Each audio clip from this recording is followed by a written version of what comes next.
Hey, Billy, how are you? I'm doing well, thank you. Good. I was waiting for a couple more people to join us, mainly my two co hosts. So we're going to go ahead and get started. And as soon as they get in here, we will bring them up to the panel as well. Sure. Um, First, a little introduction. Most of you know this fella right here by DGAF. He is fondly called DGAF, and my guest wears many hats in the world. He's a dad, a poker player, a podcaster, a commentator, a game host, to name a few. I'm sorry, I'm trying to bring a co-host in. Um, DGAF started a clothing line called Poker Rags. His Hendon Mob total live earnings is 181,000 with his best live cash of 36K for his 169th place finish in the 2009 main event. My guest has appeared on HCL's live feed 101 times and has a net profit a little over 227,000, and now hosts his own live feed show over at Hustler Casino's sister property, the Lady Luck. So thank you for joining me today, Billy. How are you? I'm doing okay. Thanks for having me on. I lost a bunch of money last night and didn't sleep a lot, but that's pretty normal for me.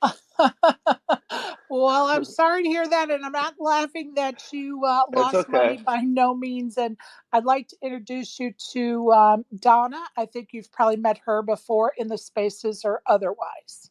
Yeah, I have. So, hey, Hey, Donna. hey, it's not 12 o'clock, it's only 10 o'clock my time, so that's why I was a bit thrown. We always have a problem converting that UK time when we're trying to do it in a hurry, don't we, Donna? We do. Nice to have you on the show.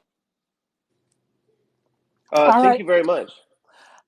We're going to start with some simple questions that I'm sure people are curious about, and I'm sure you've been asked many times. But please tell us how you got your nickname DGAF. Okay, I used to be a poker pro, believe it or not, like a hardcore poker pro. So I studied all the time and I reviewed all the hands on 2+2 poker forums, but I never contributed. And I would look things up and you had to type in that blurry word to like search for something. And I got sick of that. So I finally decided to make an account, I believe in 2008. And as I was creating an account, I got a text message back from my brother that was DGAF. So I just put it in there without thinking, and without thinking it would ever matter. I wasn't a contributor at the time, and then so that was my account, and then I slowly started contributing, and then I contributed a ton, and then I got known as DGAF, and there's just nothing to it beyond that. Well, and I think that is probably a fun how do you say it, revolution of not only your poker play, but your poker world, right? And you went from being a serious guy in the poker world, not that you're not serious now, but maybe not so much seriousness, right? Yeah, I learned a hard lesson that live cash games are just they don't really work if you play them as a sport. You see a lot of the tough pros that are really good and they study all the time and when they get to the casino they play the hardest, but they don't get action. They don't get the real big action. And I learned that lesson in 2007 where I had to basically leave my casino close to me, Ocean's 11 in Oceanside, California, because I was playing too hard. I was trying much harder than the recreational players, and I was just killing the game and giving nothing back. And then so I moved to Vegas, and I just kind of learned to play poker as a social game and sacrifice bits and pieces of EV everywhere. In exchange for long term action, big action, and the people you want to play with. So I look at live cash as a very social game, much different than say a tournament where you actually probably should be just playing your best every hand. And I love that because I think so many people forget that as they study, as they go up in ranks, so to speak, and improve their game and try to play the higher, buy-ins or blind levels or whatever. And I think people forget to have fun. I really do. So I think these words of yours are going to ring home to many, and I'm sure you find that often. Yeah, I mean, I've been writing about this for forever, and then when I became a podcaster in 2018, I've been speaking about it. It's just common sense to me, but I did have to learn the hard way. I was the working pro that was trying his hardest, playing his A+ game every day, and I've learned that I can make more money playing my B- game. And you mentioned uh, how I did on Hustler Casino Live. My win rate was pretty incredible, so incredible for a while that people thought I was cheating, and I wasn't. I was just building the very best games, like really lucrative games, and having a lot of drinks and not really paying that much attention, but just uh, I think making good decisions in the big spots, and that's my approach to poker. Well, I love that. And I know you've been preaching it for a couple of years. And I think that's probably one of the things that I admire about you and your take on poker, your attitude. As you know, I've watched your live feed, and we're going to get into that in a little bit. And, I love what you're doing with your live feed table over at Lucky Lady. But how did you start in poker? So I was one of those people that played as a kid. Um, just played at friends' houses and whatnot, and then played all different games, guts games, spades, you name it. And I was always very, very good at reading people and just coming up with basic strategy for different variants that we're playing. And anyways, I went to Vegas for a bachelor party, and the groom to be binked a royal flush on some slot machine. So we ended up staying there about a week, and we were partied out by the last night, and we went downtown and stayed at Binion's, and me and a friend just went and checked out the poker room, and we played all night. We played stud all night. I don't this was around 1999 if I had to guess. And I just loved it. I loved that I was competing against players at a casino instead of just taking the worst of it by competing against the casino. And then from then on, I was a casino rat before the boom. I was playing stud eight or better or limit hold'em at the Indian casinos out here in San Diego, and then once Moneymaker won the main event and the boom hit, I was there the very first day at a casino called Viejas.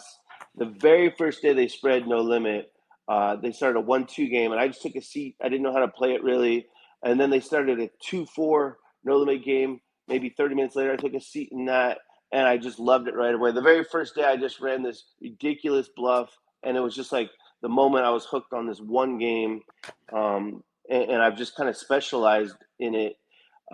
Yeah, but then for the next 4 years, I was just getting as good as possible, and I kind of wore out my welcome. I was cool. I wasn't smug. You'll see some poker pros who are smug. I wasn't, but I was just trying so hard. I didn't understand that it's really best as a social game, and then moved to Vegas in 2008, and then had a kid and moved back and was a traveling pro. And then it gets interesting in 2017. I had my first losing year ever, which coincided with hitting rock bottom in life. Just a lot of childhood stuff just came to a head, and that was age 43 for me. And I hit a real rock bottom, and since then I've been trying to climb out of this massive hole that I dug for myself subconsciously, just spiraling. And so then I wanted to do other things besides just play poker. I ran so bad that year that I no longer trusted the deck. Not like in a sense that someone's cheating. I just didn't trust the luck factor, and Right. I became a podcaster first, and an entrepreneur with Poker Rags that hasn't made any money, but it's just been a passion project. And then later became a host and commentator for HCL. I was always kind of a host everywhere I went. I was just built the best games, and now I was finally getting paid for it. And then yeah, recently decided to start my own stream, and yeah, And that's the quick run through. well, and I appreciate you sharing your journey with us, and I appreciate you acknowledging, that you had some rough patches and you're still digging your way out of those rough patches. And I'm of the age that not only have I had rough patches, but I know the people around me have too. So we all go through those life challenges, right? And good for you to be working on it and coming out on the other side. And you're Hopefully. doing well, and you're doing what you're doing it well, and you're more importantly, you're doing it your way, which I think you can never fail when you're doing something your way. I know that back in like 2020, you were writing a book called The Long Run. Is it finished? Are you going to continue with it? Has it been released? What's the status? No, so yeah, I just never finished it. I was struggling.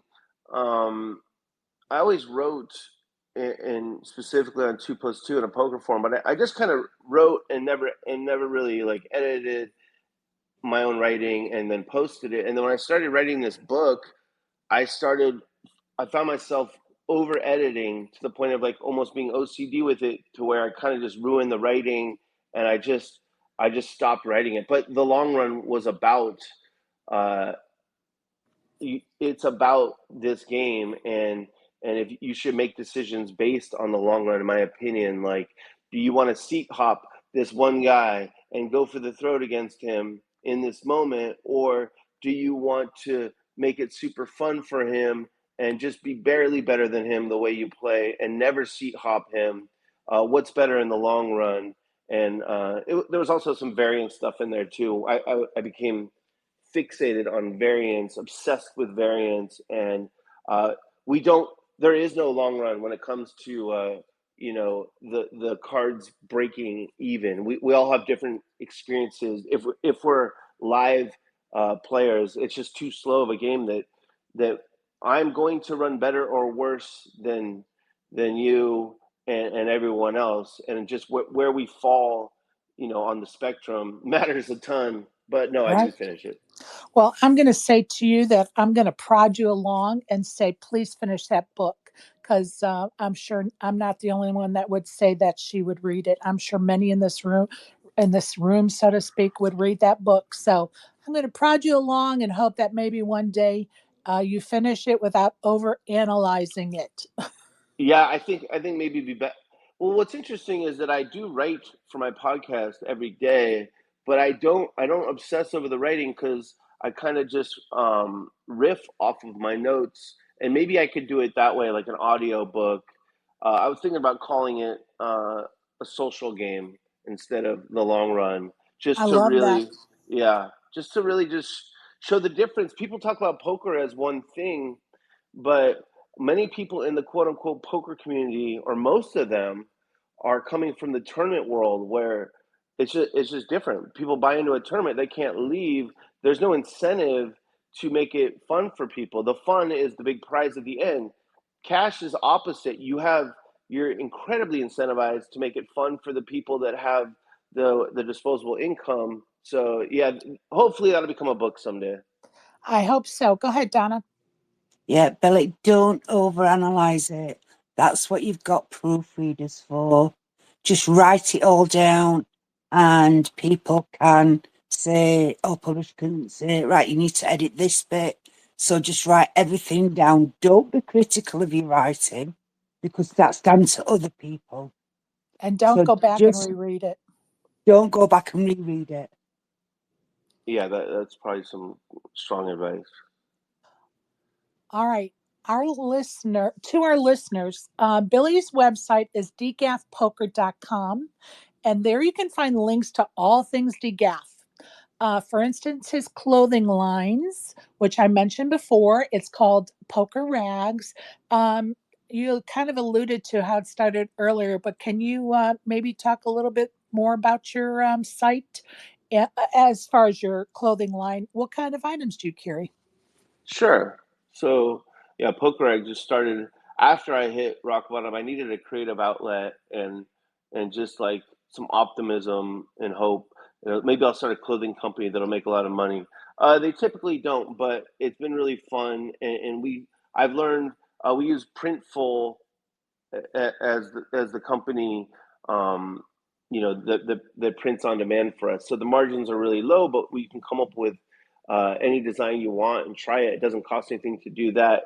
And we just I've worked with different people on it, and our approach has always been to find the most comfortable stuff because it is for poker players who play really long hours, and poker can be really frustrating, so you might as well be comfortable. And so it's gone through many changes, and it's being upgraded again right now. Mainly we're selling stuff for my show and my podcast, but we also have some stuff you've seen, straddle shirts, um, some of other designs that have been fairly popular over the years. No, I was looking at some of those items and I was like, oh, I might need to order some of these things for my poker attire. So some of the designs, as far as I'm concerned, well, I liked everything on the site, but there were definitely some favorites as far as I'm concerned.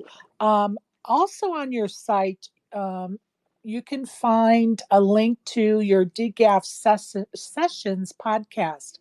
Can you tell our listeners like how that started, how your podcast started, and what kind of things you cover on your podcasts? Sure.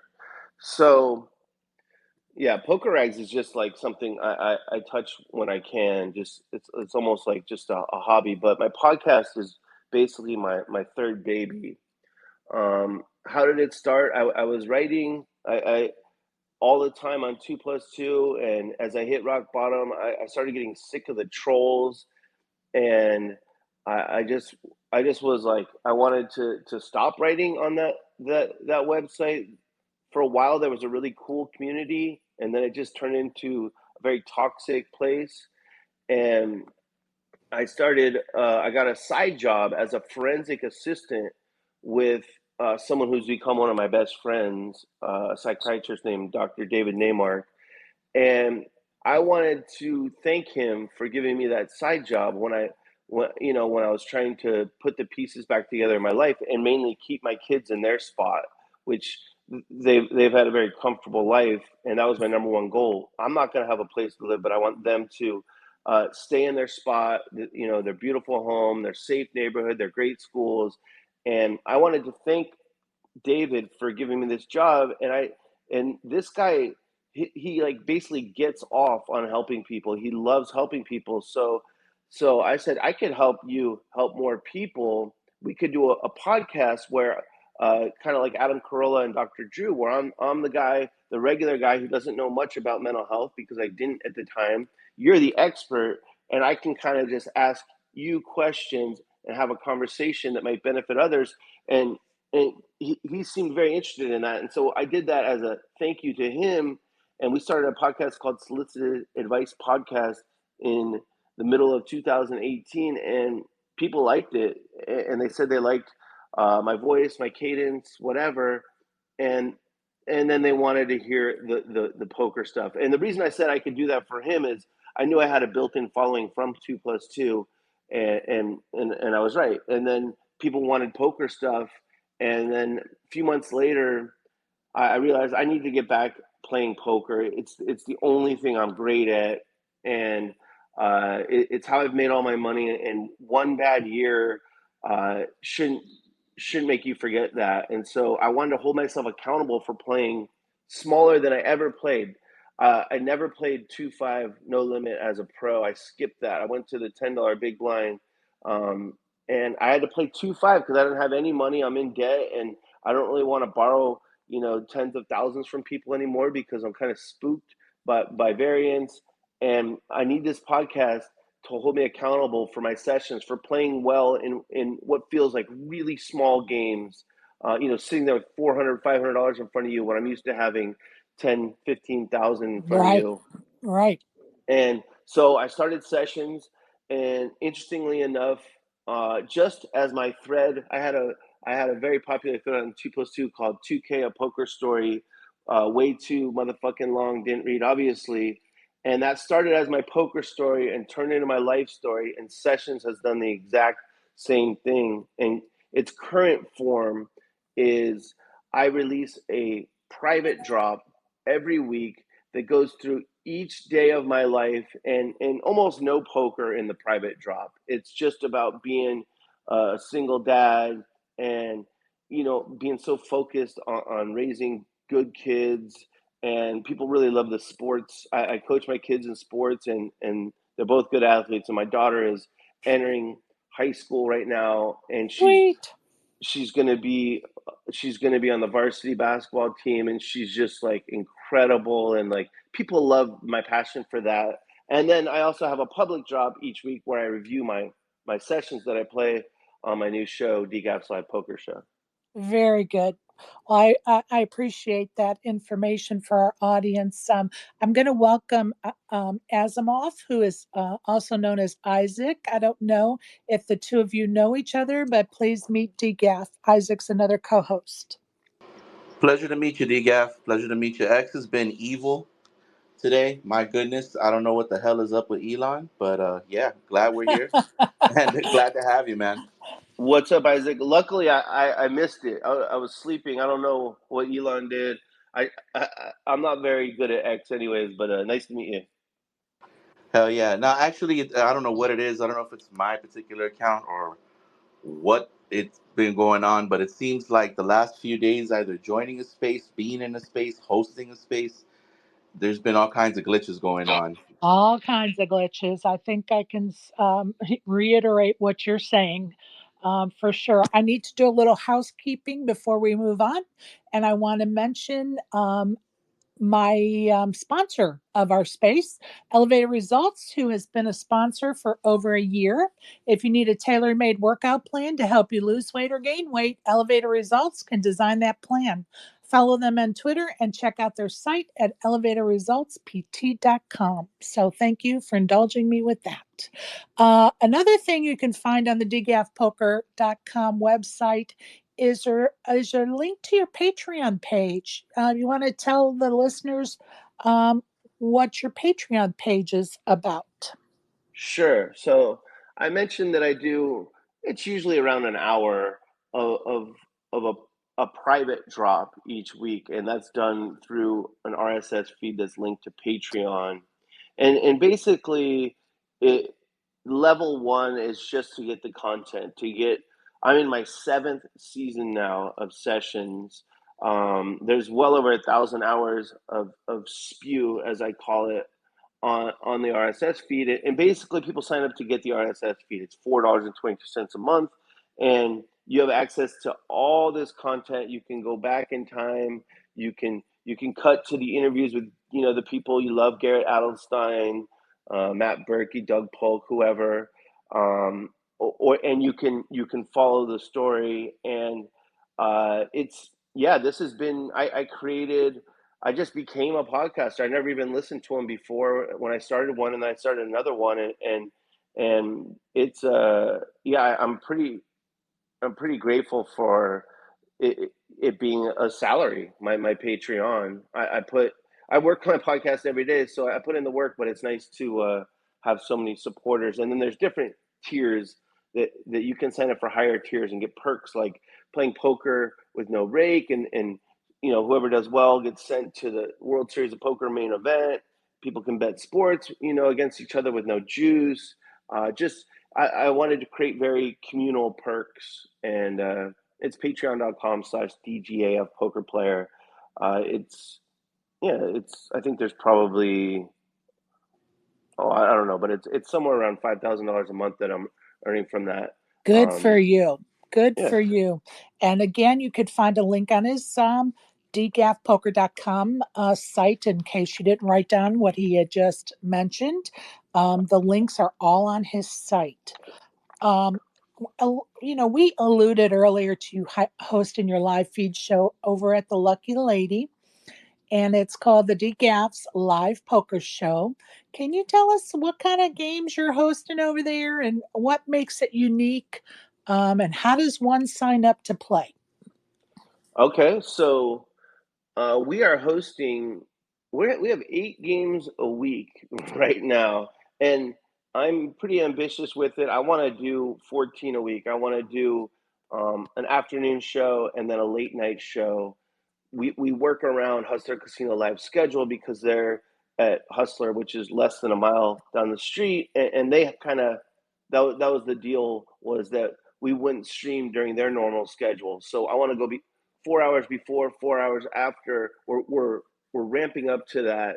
We have a public game every week, at least one. I would like to have 7 where it's 2-3 no limit, a deep stack buy-in 100 to 500, and anyone can sign up on Poker Atlas, and you just go on there at any time, and you can sign up right on the app, and it'll say your name's going to fall off in an hour, but that's not true for our games. Your name stays on there, but we also have I have some game runners. I think I saw one of them listening right now, Eddie Ramos, also known as Eddie the Fun Player.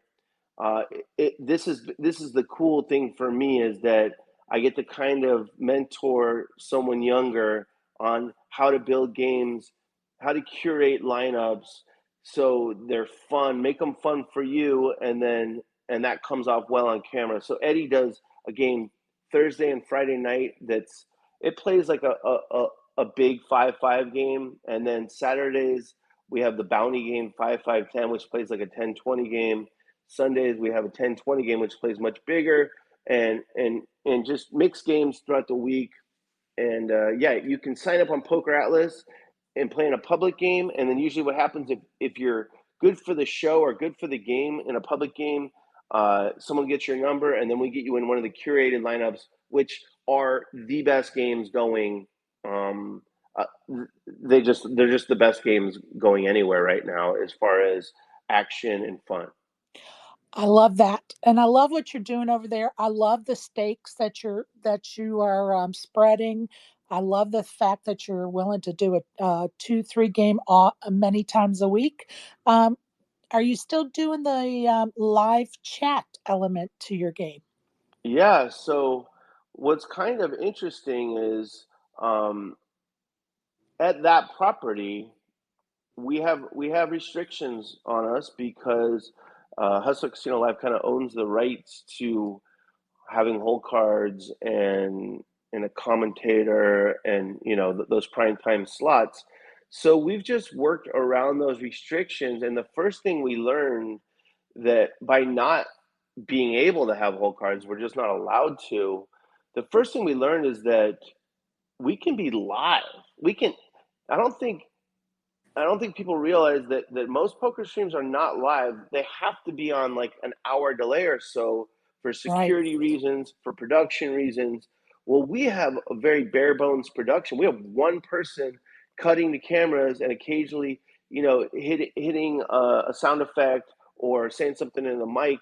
So the best part about it is that we are live, and in this beautiful room at the Lucky Lady called the Gold Room, with just one table. We have 2 huge TVs facing the players, and the chat is live with them. So that's what makes it unique. In addition to it being the people's stream, like it's for everyday players. It doesn't have to be for multimillionaires. But that's the thing. It's live, and there's issues when people are trolling players. That doesn't work. But overall, it's just incredible. It's much like if you watch a video game streamer, you're live with them while they're playing, and that's the same thing with us. Well, and as you know, I've been in that live chat, and I love the concept. I think it's so fun. It brings the audience in. It lets the players know that there is a audience that's ready to interact, right, and are fired up about watching them play. So I love the whole concept of that live feed, for sure, 100%. I'm going to ask Donna if she has any questions for you. Yeah, I've been in the live chat as well, and I love it. It is so much fun because obviously you get to interact straight away. You're not waiting for the commentators to look into it, and yet it is live. Don't ever be frightened, anybody, if you're doing a higher cash game and then you decide to go down to another limit. Don't be embarrassed. Just don't be embarrassed, and remember, mental health, Billy, is 100%. You've got to look after yourself, and I'm talking about everybody in here. Mental health always comes first. Yeah, I agree with that. And please don't say I'm Irish. You sound Irish, but what are you, Scottish? No, I'm from the English? UK. I'm English. Okay. All right, Where do you Isaac. live over there? My buddy Isaac. lives Oh, go in ahead. Leeds. I'm not too far away from Leeds. I'm about half an hour away from Leeds. I'm in Sheffield. Okay, yeah. One of my best friends I've ever met in poker, Tom Middleton, is from Leeds. Yeah, so I don't know, just wanted to mention that. Well, I love that. Isaac, do you have any questions for DGAF? No, but I'm definitely gonna be pulling up because I'm only about 35 minutes away from Lucky Lady. Um, and I've actually been looking into starting to go play over there. So this is definitely super dope. Like, I love the whole format. I love everything I'm hearing. Like, I need to tap in ASAP. Yeah, Cool. go Yeah, yeah. watch the live feed. You're going to get a bird's eye view of what they're doing over there. It's awesome. Go ahead, DGAF. Yeah, so we have the show which is in the gold room, and then there's also this top section with six tables, and the games that are up there typically are 2-3 no limit or $5 double board PLO bomb pots, and both games are popular. And my girlfriend is an incredible host up there. These are ones that aren't on camera, and there's music, free food for all these games, and it's just like a very luxury public casino. So yeah, whatever you want to do, play on the show or just play in a really cool place. Uh, I recommend it. Yeah, get on Poker Atlas, sign up for whatever you want to play. You could hit me up if you want to play in one of the bigger games and you think you'd be good action or whatever. Anyone can DM me at any point. We'll just say Isaac is a great friend of mine. So he's always Yup. adds to the party. He is a delightful soul. You can't go wrong with him at the table. Yeah, take my money. I'm here for it. Hell All right, yeah. Let's let's go. get you over there. And of course, he knows I'm just joking. Oh Um, yeah, all love, all love. But yeah, I followed you, DGAF. Definitely fire. Like I love everything I'm hearing. Like I said, like that's I go to Commerce mostly, and I've been to Hustler a couple times, but my friend has been getting on me like, "Yo, we got to go to Lucky Lady because the tournaments. There's so many little tournaments that happen over there, that are like cool buy-in. Go have some fun. Go let some steam off." Definitely need to do that though. Definitely. So yeah, I followed you, man. Follow me back. I'll DM you and we'll get all that going. Love that.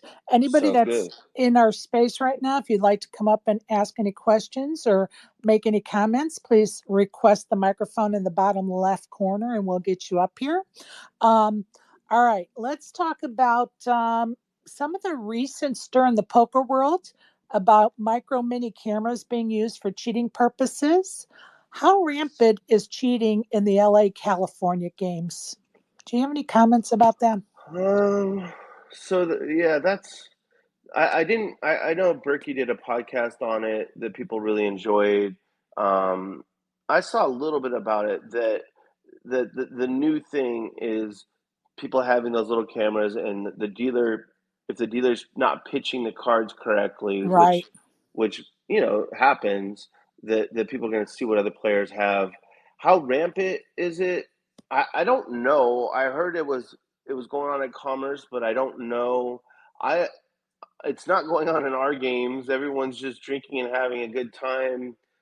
I've never really worried about cheating too much, and maybe that's a mistake. I know I've been cheated several times. I was actually playing someone heads up one time, in the middle of the night at Hawaiian Gardens back in the day, and he went out to go have a cigarette, and the dealer told me that he's marking the aces, and yeah, he was horrible. I said, who cares? Don't say anything. Keep those aces in there. Let them know when there's aces coming.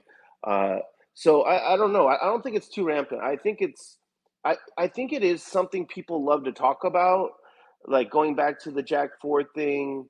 I just don't think it's like a huge issue at all. But that could just be the world that I live in. Well, and I'm curious because there's a buzz, right? Because now this is, stirring that pot again about the Jack forehand and other rumors about games, surrounding games in LA. And, and they're even trying to say, okay, let's look at that Jack forehand. Let's look at the water cup on the table or the water bottle or whatever on the table. And so I just find it interesting, to hear from you. You're in the midst of that scene, right? And kind of get what your thoughts were. I know after that Jack forehand took place, you did about an 8-minute video talking about leaving Hustler and starting your own live feed over at the Lucky Lady, and I kind of felt at the time people were missing the correlation that the Lucky Lady is actually a part of Hustler. So yes, you were leaving the HCL, so live feed, but you were still in the Hustler family. Tell us what it was like behind the scenes for you emotionally, or were you angry at some of the stuff being said? Like, tell us, like, just from a personal point of view, how that whole situation felt for you. Sure. First, I would say, yeah, I still work with the Hustler. I'm sponsored by the Hustler Casino. I run a game there every day. I do it remotely. I built it by playing in it, a 5-5-10 game, and now I do it remotely with texting and tipping different people and whatnot. But yeah, I'm still in with Hustler for sure. I just don't work for the show Hustler Casino Right. Live, which is a different entity. So, Right. and then down the street is where I'm spending most of the time. I was tasked with taking this dormant casino, Lucky Lady, which used to be called the Normandy back in the day, and building it into something, and along with many other amazing people, we're building something incredible there. So I just wanted to say that, yeah, I still work with Hustler for sure, and it's all, Mrs. Flint is at both properties, and Sean Yaples at both properties, and yeah, yeah, I'm not gone from Hustler. Right. Yeah, I know that, but don't you feel like that got lost a lot of the times when that story was being retold, So about you yeah, leaving? Yeah. So go ahead.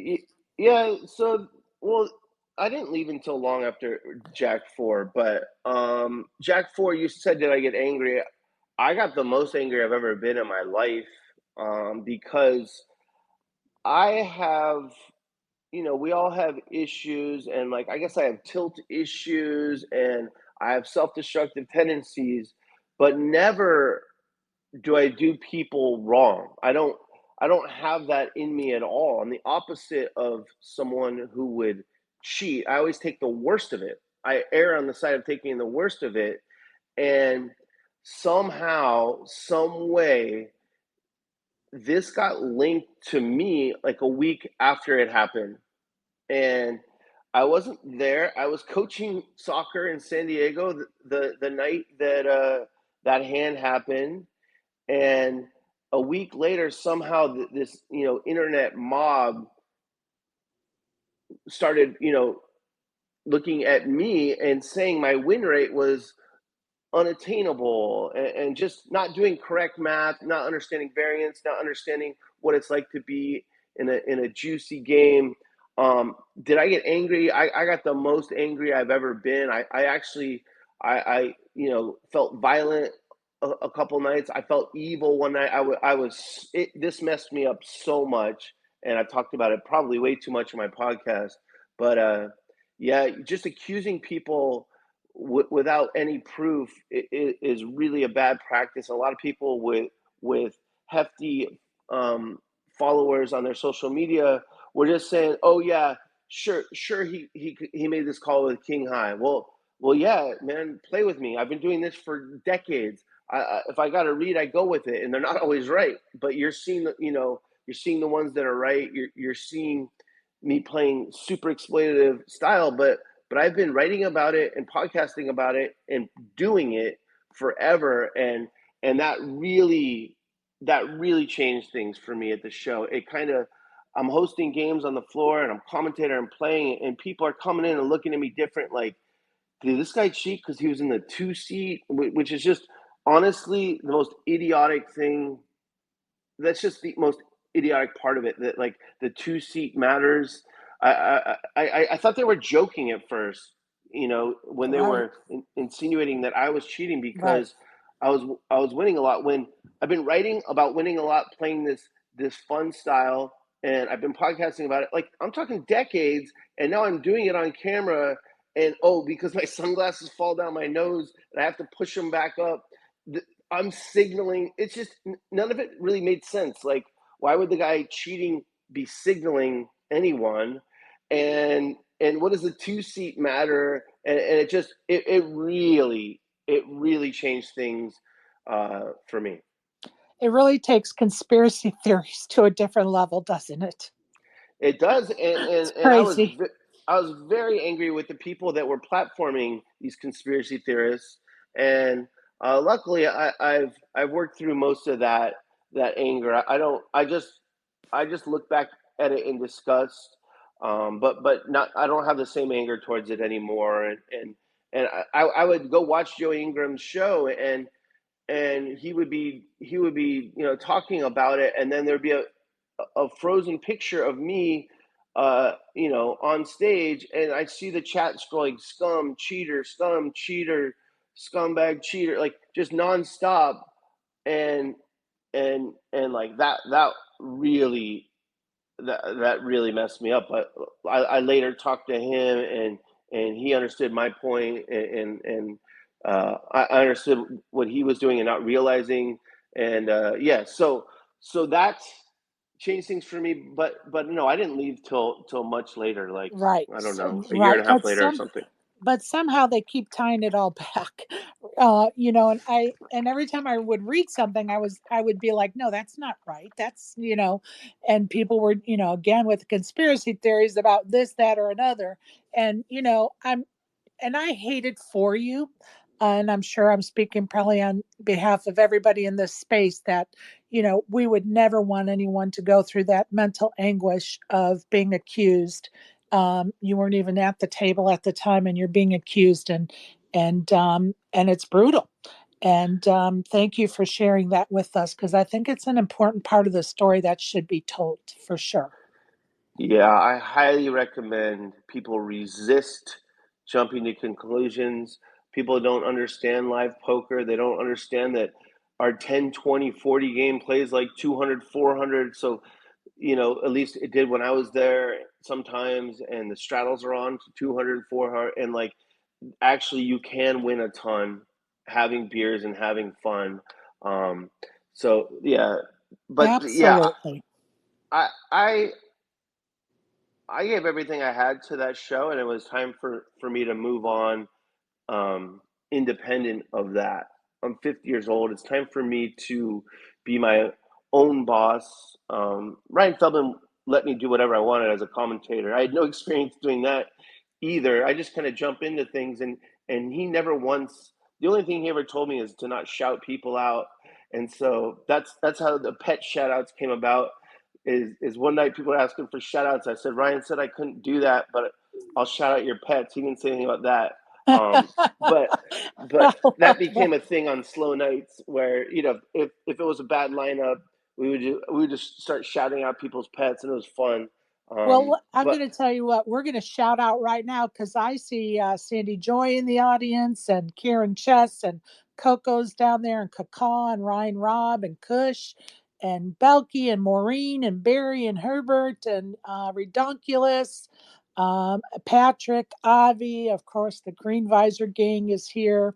And I'm going to welcome ASG to ask a question or make a comment. Go ahead, ASG. Yeah, so one, I think it's interesting that you just talked about making your bread and butter calling with King High, but I just wanted to also ask how And I just got off of work, so sorry if you already talked about this, but how did you decide that you wanted to be called DGAF instead of your name? Oh yeah, we talked about it. It's there's nothing to it. I just I needed to create an account on 2plus2 in 2008. I was tired of lurking without having an account. So I created one. And as I was going in, before I even thought about what to put as a screen name, I looked at my phone. I got a text that said DGAF. My brother was responding to me about something. And I just thought it was funny. I was actually reaching out to him like, hey, do you want to get together for the holidays? We're not that close. And he just put DGAF. I thought it was funny. So I just put it in there. No thought to it. Never thought it would matter. I didn't think I was ever even going to post. And then I just it's just, it's just a name I got stuck with, and there's really nothing to it. Oh no, I just I don't know the timeline of things, but like, was it common at that time for people to go by usernames on stream as opposed to like their real name? Well, so no, this was. Oh, you're saying? Are you saying when I started playing on stream? Correct. Oh, yeah, I always loved creating content. For many, many years, I wrote on 2plus2 poker forums. And even when I became a podcaster, I just wanted to maintain as much anonymity as possible, as much privacy as possible. That the only thing I have left, aside from using a pseudonym, is wearing sunglasses. It's just like I never wanted to be in a spotlight. It just came out of necessity that I'm trying to do anything I can to climb out of a massive crater I dug for myself as I was spiraling towards rock bottom. That okay, I got to play on stream. And so no, I don't want to use my name even when I commentate. And yeah, so it's part anonymity and part just something people have been calling me for a long time. Anything else there, ASG? I don't want to cut you off. Nah, everything else I could think about is just like gossip shit that I don't want to get into. Well, we might won't like the gossip. It is spaces for God's sakes. But I hear you. I want to continue with some shout outs. I see Bathwater for buy-ins down there. Sound Guy, Mark Waikiki, I think, or Link Francis, and Donnie and Maz, and Derek and Eddie, Squadouche, Andrew. Thank you all for coming and joining us. DGAF, I'm going to throw out some names. I'm going to throw them out one at a time, and please give us a comment or a story about that person. Please feel free to say the word pass if you'd rather not. Larry Flitt. Legend. He passed away.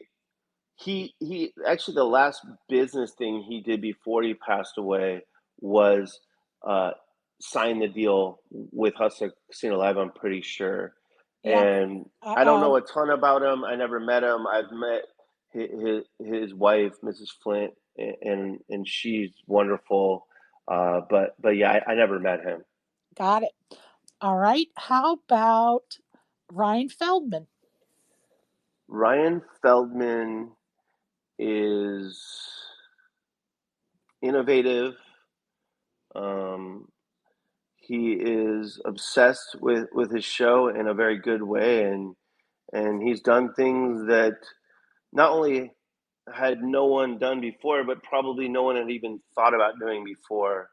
So yeah, he gets a ton of credit for the thing that people don't acknowledge, the serious poker players, the tournament players, the people that prefer the high rollers where people are playing great poker. They don't acknowledge how important that show is for the poker world, how it grows the game and how it makes their games better by Ryan Feldman saying, "No, I don't want some shark up there. I want I want an action player up there. I want a character up there." And so yeah, he's definitely made a huge mark. And on poker. hardworking guy, right? Hardworking guy. Very hardworking. Veronica Brill. I don't know much about Veronica. I don't know her poker history.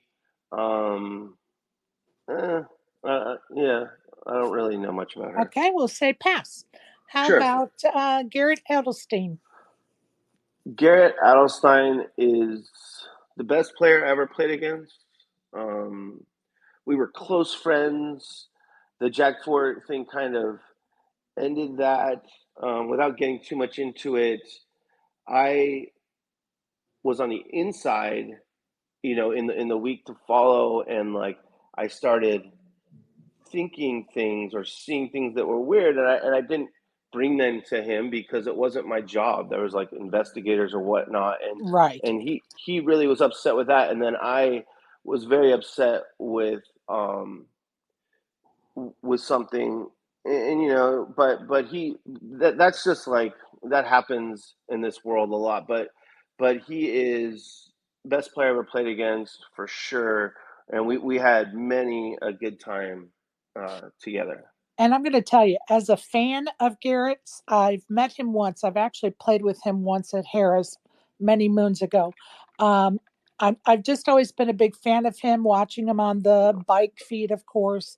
And so it really is hard for me that all of you guys, and I say this because I've watched those live feeds with you guys, that, some of you have lost those really close friendships. In the wake of that hand, but I get it for sure. Airball. Just can I say one more thing about that? I Yes. just thought of something interesting is that I actually introduced Garrett to Ryan Feldman.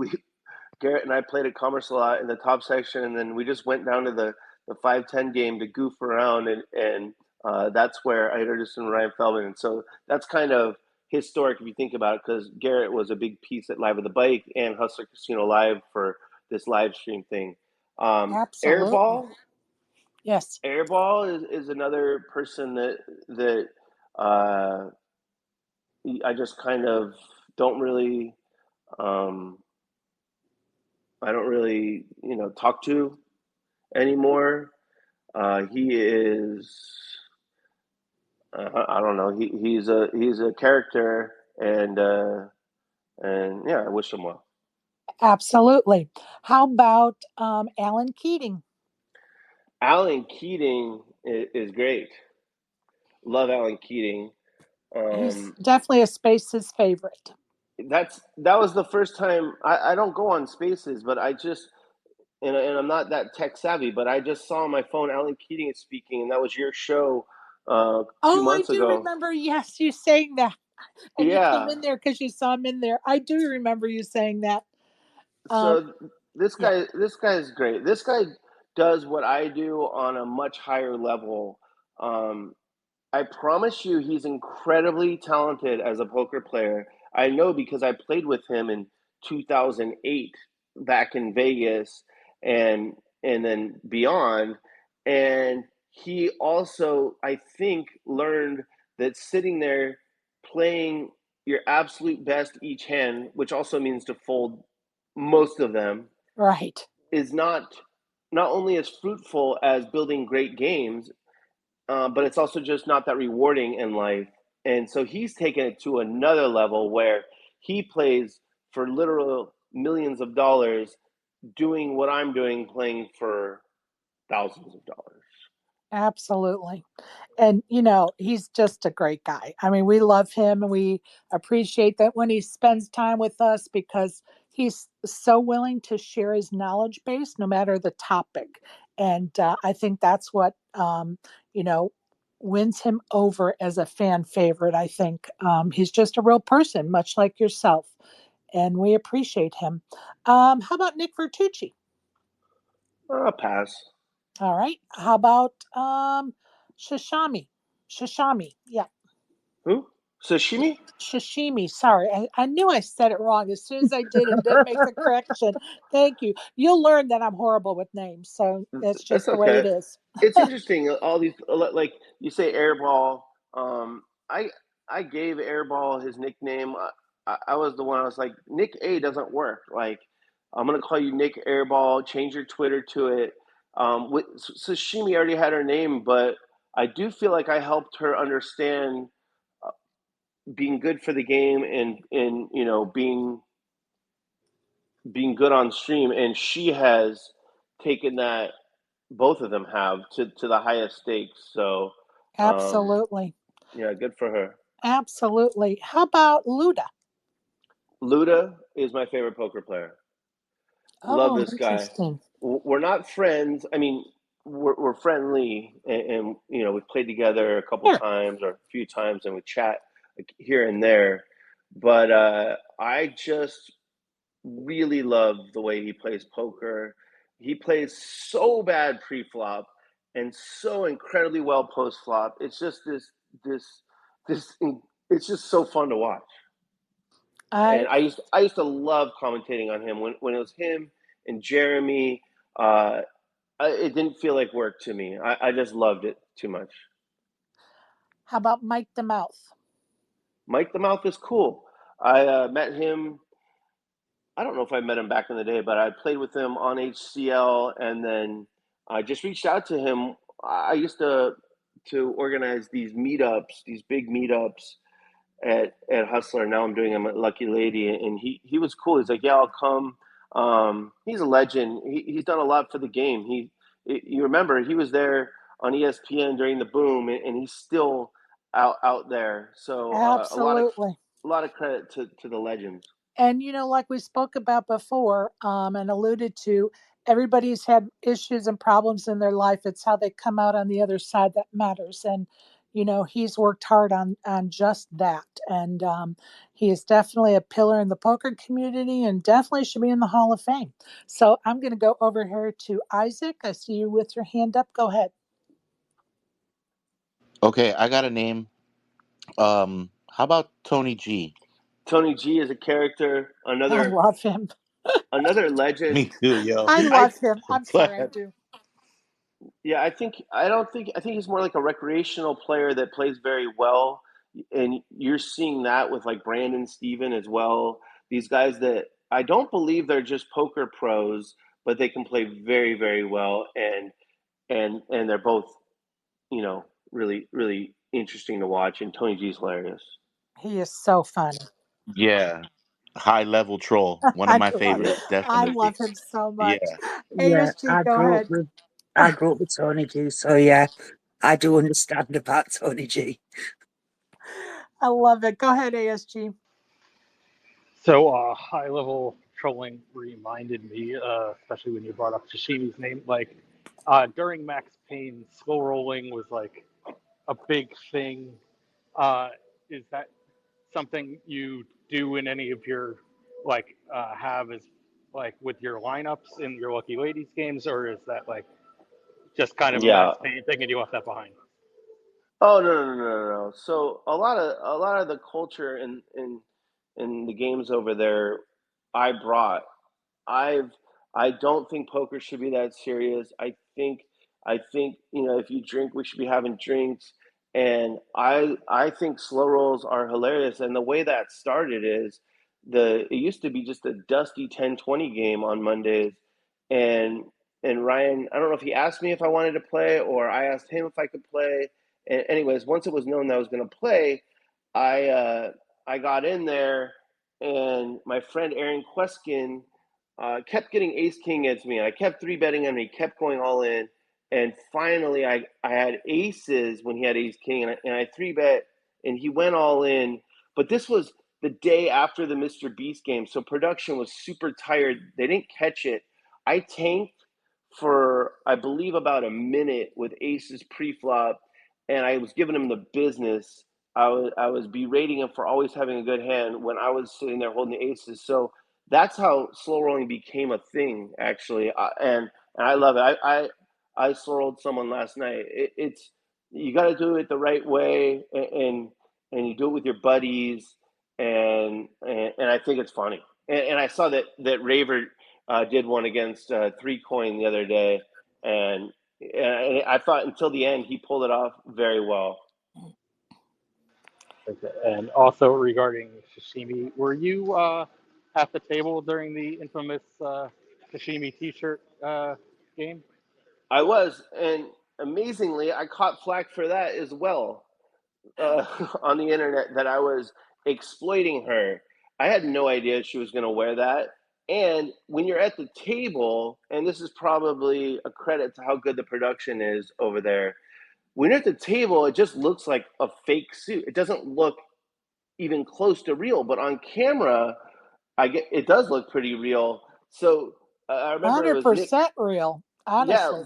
but there at the table it just looked goofy, and like Nick Austin was just like whatever, and like that he was in the hand with her, and to all of us it didn't seem like it seemed just like a Halloween costume kind of. It didn't seem like a big deal, but then if you go back and watch it, it does look pretty real. So yeah, I was there. I caught flack for it, like I caught flack for a lot, but yeah, I was there. We all know it's your fault. Of Everything is your course. Of fault. course. I should tell every woman how to dress. Okay. Can I just interrupt here and say Yes, every time please. Sherry's driving, she misses an exit. The Hey, reason hey, why hey. she Why are misses you telling my the reason secrets? why she misses an exit is because she's usually on the phone to me. So it's my fault. So Billy, Absolutely your don't. fault. You're distracting me on the phone. I miss the damn exit every fucking time. That does sound Uh, like your fault. I love it so much. Okay, we're going to take a minute, and I want Isaac to explain. I see several members of the Green Visor game have been in here. Exec, Deck, Crypto Daniel, D-Man, GVG. There were a couple in here earlier. I know they have things to do tonight. Tomorrow, when we interview, I'm going to interview Scotty Wynn part 2 tomorrow, and the Green Visor gang is going to give us something to give away tomorrow. Isaac, could you tell us what it is, please? Yeah, we're going to be giving away a GBG 500 pass, which is basically our membership pass, and it grants the holder access to a series of games that we throw 2 times a week, 3 times a month, where you play for the pool is about 225. Top three get paid, and we also do these things like duck races or games of chance is what we call them, where the community votes on them, and it can be as simple as a wheel spin, or it could be the duck races, which has been super popular because basically you see a bunch of ducks dressed like different stuff racing to a finish line. That's for non-poker players. So the way we set it up is whether you play poker or don't, you can come have some fun, hang out, win some money. It's part of what we do. We host poker games. We're on Club GG, and yeah, this is an opportunity for somebody to come in and just win some free money, Well, basically. thank you guys So, for supporting my space and giving that away to our listeners. I appreciate you guys, Isaac. oh well, you know how much we appreciate you, Sherry. So we figure since we can't get you to play in there, we're gonna get somebody in there. So, Maybe one day, but I'm happy one of my listeners will get to get that free membership tomorrow during Scotty's space. DGAF, oh I yeah. appreciate you, Isaac, and the Green Visor gang. If you could change one thing in the poker world, what would it be, DGAF? If I could change one thing, it might just be the gossip, just like getting rid of that. It's just pretty annoying, and it always gets back to you. But yeah, I don't know. Maybe just people being communal. Like if you're communal at the table, you can win money, but you have to give back in other ways. And when that happens, it's kind of a beautiful thing. The people that are torching money, they don't have to do anything else. But the people that are winning need to be communal, and they need to do neutral EV flips if people want, and they need to loan money if people want.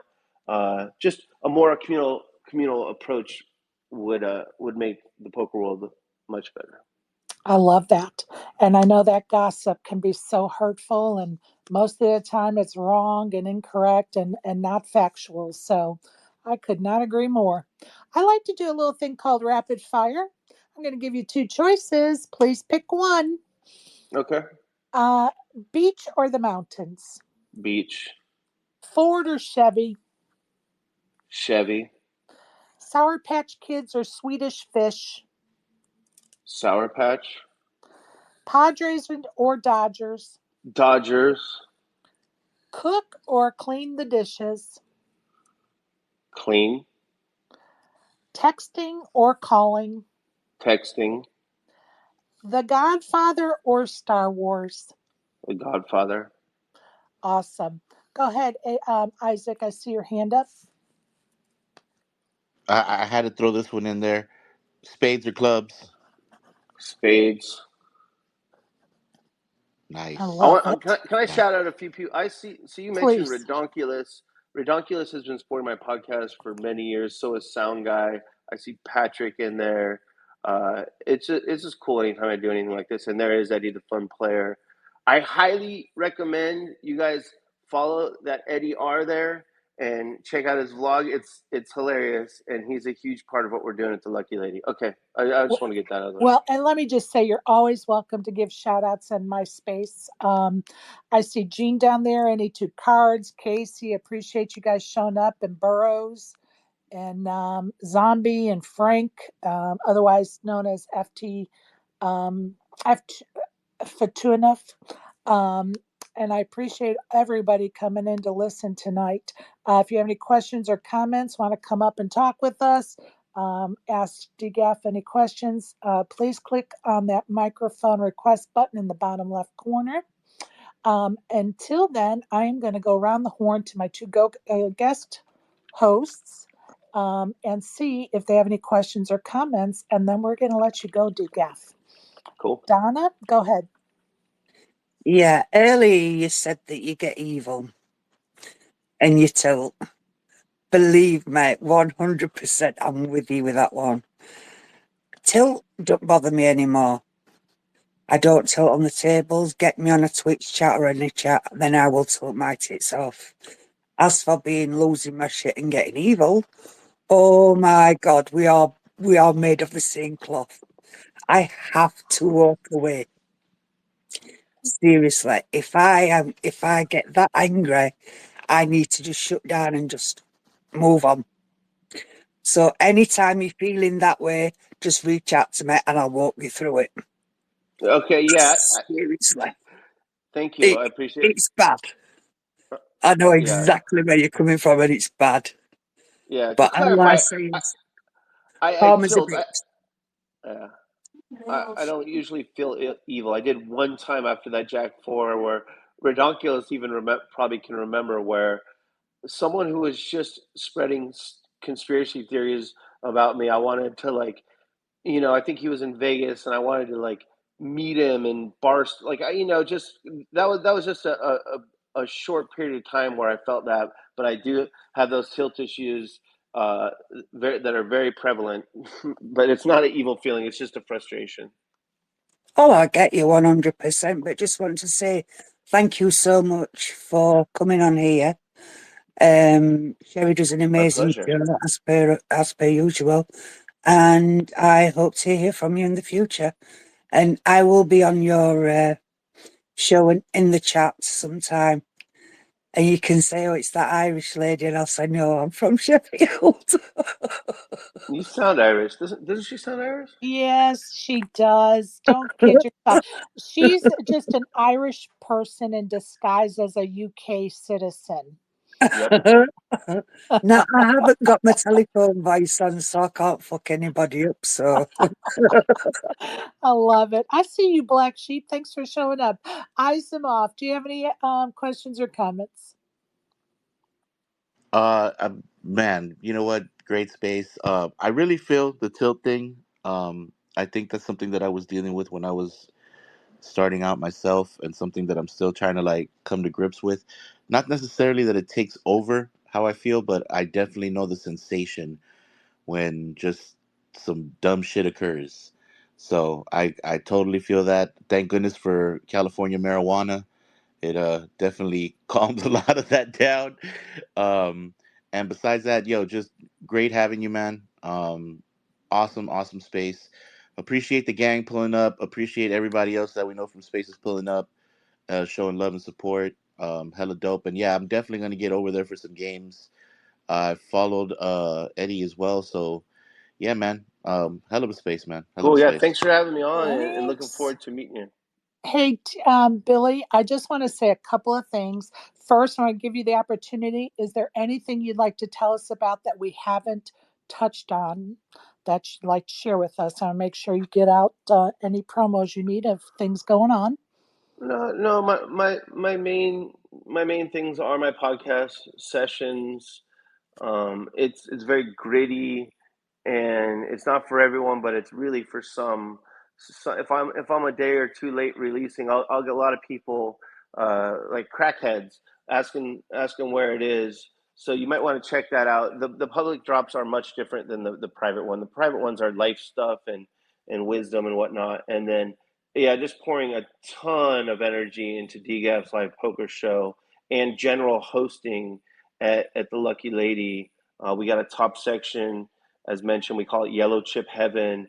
Free food. We treat the 2-3 players like VIPs because why not? Like, why should the rich guys get everything?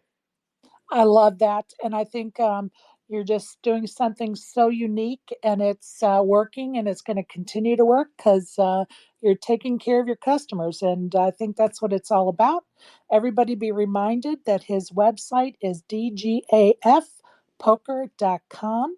I'm going to reach out to you. Maybe we could do a little collab on something when I'm out that way in December. Um, I want to bounce something off of you and maybe we can make it all work out. I appreciate you joining me and my co hosts and my listeners tonight. And we really enjoyed getting to know you a little bit better, Billy. Thank you. Cool. Thanks for having me on. My pleasure. It was pretty cathartic actually after a really rough night. So I'm Well, feeling better an hour later. I'm glad to hear that. And go get some rest, my friend. Will do. Thank And you. to my thank you to my listeners, thank you for joining us and have a good evening. Don't forget tomorrow I'll be interviewing Scotty Wynn part 2 at 7:30 Eastern, 4:30 Pacific. Join us for that space and your chance to win a Green Visor Gang Club membership. So thanks everybody. Peace out.